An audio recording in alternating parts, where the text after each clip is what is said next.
My name is Martin Matter with the Witness to War Foundation. It is November 12, 2013, and we are in Cumming, Georgia. I'm sitting with Mr. Merv Burns, M-E-R-V, B-U-R-N-S, who served in the Vietnam War in the United States Marine Corps in multiple units, including the 1st Military Aircraft Wing and Marine Air Group 11. How are you doing today, sir? I'm doing fine, thank you. Wonderful. My first question is, where are you from originally? I was born and raised in town Martinez in California, which is in the San Francisco Bay Area. And how did you come to join the military? Well, it's kind of a long story, not terribly interesting, but I was a troubled teenager. And a judge once told me, you might be doing a tour in a local youth facility, or maybe you want to join the service. And so I elected to join the service. And I actually first joined the Marine Corps Reserve. And I was in an Amtrak battalion, that's amphibious tractors. And then I was in college, and then went regular, joined the regular Marine Corps, and they sent me through recruit training, and then I left college, and I was in then. And about a year and a half into my tour as a regular enlisted Marine, I applied for and was accepted to go to flight training, and was sent to Pensacola, Florida for flight training, and then went on from there with my career. And in what year was this? Well, I joined in 1953, but I went to recruit training in 1954, early 1954, and then I went to flight school in November of 1954 and graduated in May of 1956. Could you tell me what flight training was like for you? What sort of planes you flew? And Well, first place, I didn't even know the Marine Corps had airplanes when I joined the Marine Corps. And when I actually applied for flight school, I was genuinely surprised when I got sent there. And I always thought that I really didn't have what it takes, and that I wouldn't make it. It was just a matter of time till they found out that I didn't have what it takes. But I was going to put on the good face as long as I could. And I flew, my first flight, my first airplane was the old T-6 Texan. We called it the SNJ. And I flew that all the way through basic flight training. And then in advanced flight training, I flew the A-1, which was then in those days AD Sky Warrior, a propeller-driven Korean War vintage airplane. And that was my first squadron. I went to Miami and flew the AD. So it was an exciting airplane, I thought. do you have any memorable experiences flying the Sky Warrior? Well, we did. We were stationed in Miami, like I say, and it was an exciting place to be. And we went on an aircraft carrier for a cruise, and that was exciting to me. I had never been at sea on a ship, and I had never been to the Mediterranean, and the things we saw and the things we did, it was exciting to me. I liked it a lot. It was a really good air-to-ground airplane. It didn't have any fighter capabilities to speak of, but it was a really good airplane, and I really enjoyed flying it and to do the bombing and rocketing and shooting, and I just really thought it was fun. Do you have any specific stories from your time in flight school? No, not in particular. I mean, I just enjoyed, like I said, living on the edge of being certain I was going to get caught sooner or later and thrown out. And it just never happened, and I just kept thinking, I've fooled them again. I've done it again. And I even made Student of the Month one month in my tour in flight training, and I thought, well, I really pulled the wool over their eyes.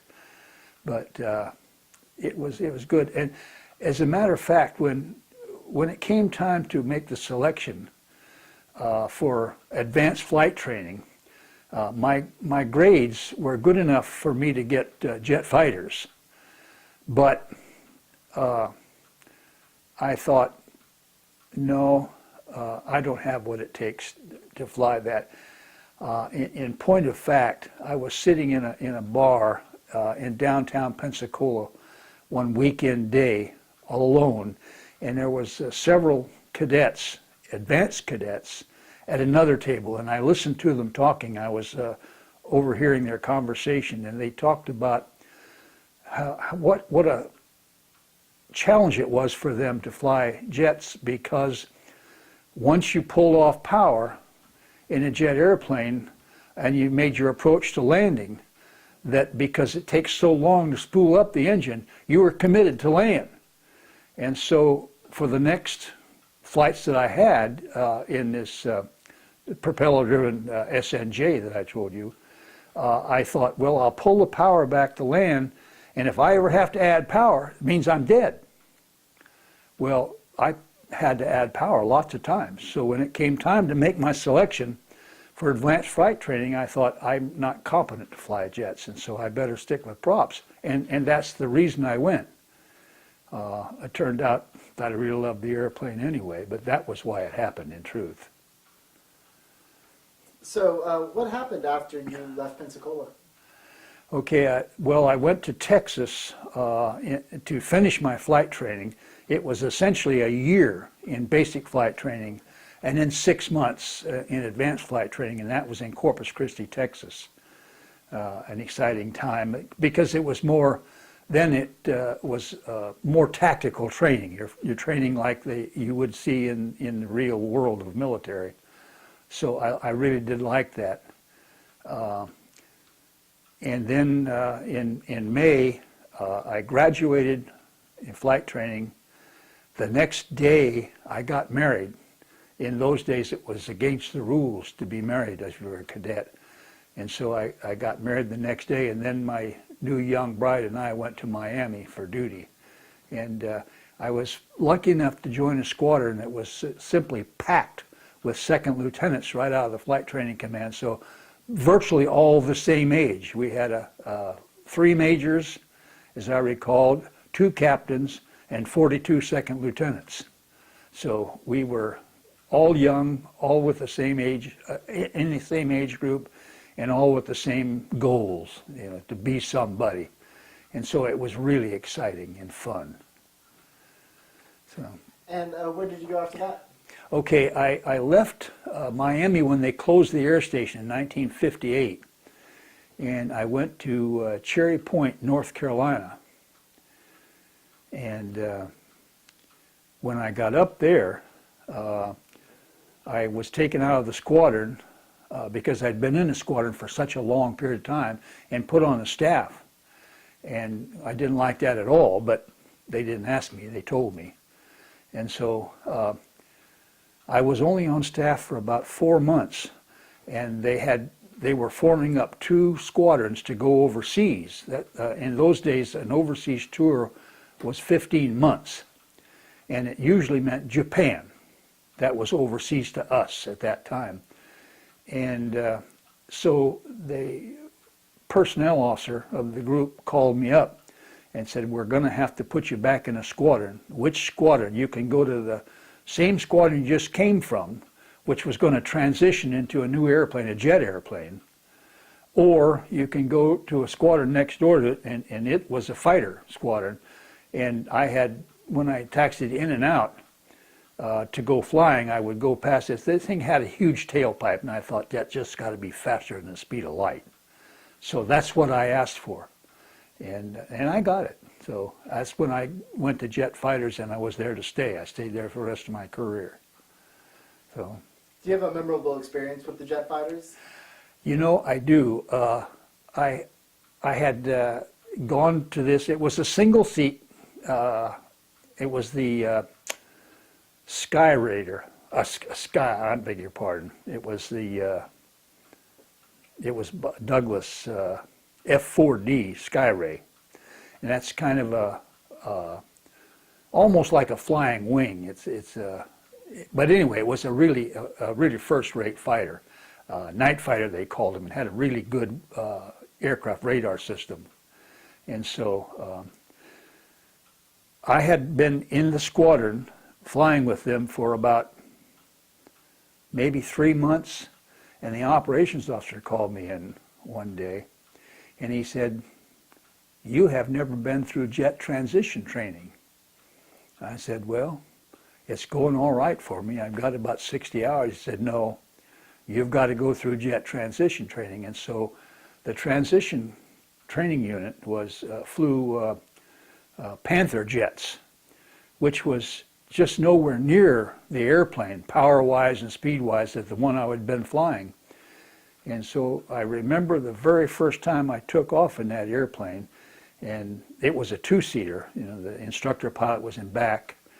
And when I added full power to the airplane and it started rolling and rolling and rolling and rolling, I thought, my God, it's not going to get off the ground. Today is the day it's going to die. Well, it did get off the ground, obviously. And my first takeoff in the Panther jet. Yes, sir. Okay, yeah. Panther jet being a two-seat airplane, front and rear, and it did not have an afterburner. It was just a plain jet engine, and at full power you had what you had. Whereas the Skyray that I had been flying was an afterburner aircraft. The significance of that being that when you select the afterburner, you get 50% more power instantly. So it's a high performer. Well, when I made my first takeoff in the Panther, of course, I went to full power and let the brakes go. And we rolled and rolled and rolled. And I thought, well, today's the day. I'm not going to make it. But it did, of course. I am here.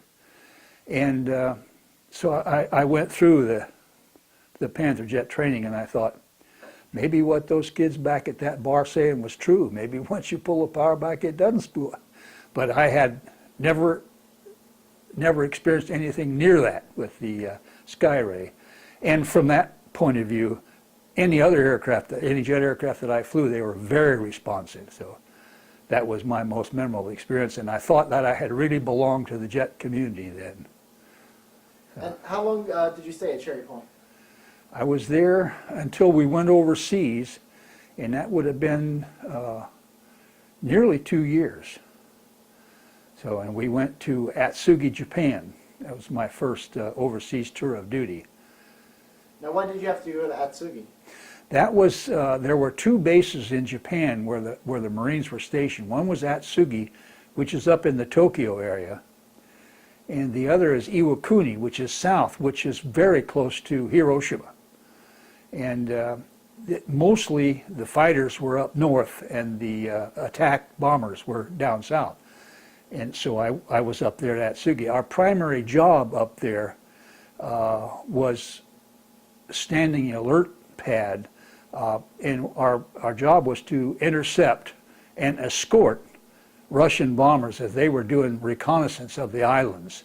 And so we were there just as a show of force. Well, and of course, it was the Cold War, and if they did anything, we would have engaged, but it was just intercepts, and that was our job. And so. Well, what was your first impression of Japan when you got there? When we left, and I flew from Southern California to Wake Island, or actually to Hawaii, and then to Wake Island, and then to Atsugi, Japan. And when the airplane landed and the door opened and we got out, I was just hit in the face, like with a baseball bat, with the smell. It smelled like a cesspool. And I suppose that has to do with the agricultural. They use human waste a lot in the rice paddies, and that smell just blew me away. After a while, you get used to it. It doesn't seem like a big deal anymore. But that was my first experience. And how long did you stay in Japan? Well, about 15 months, and the whole tour, and then came back to the United States after that, and carried on. Actually, what I did was the Marine Corps decided that if you were going to be a commissioned officer in the Marine Corps, you ought to have a college degree. And I had left college well before my degree, but I had continued to do night courses and this now. The rules were if you could finish your degree, your bachelor's degree,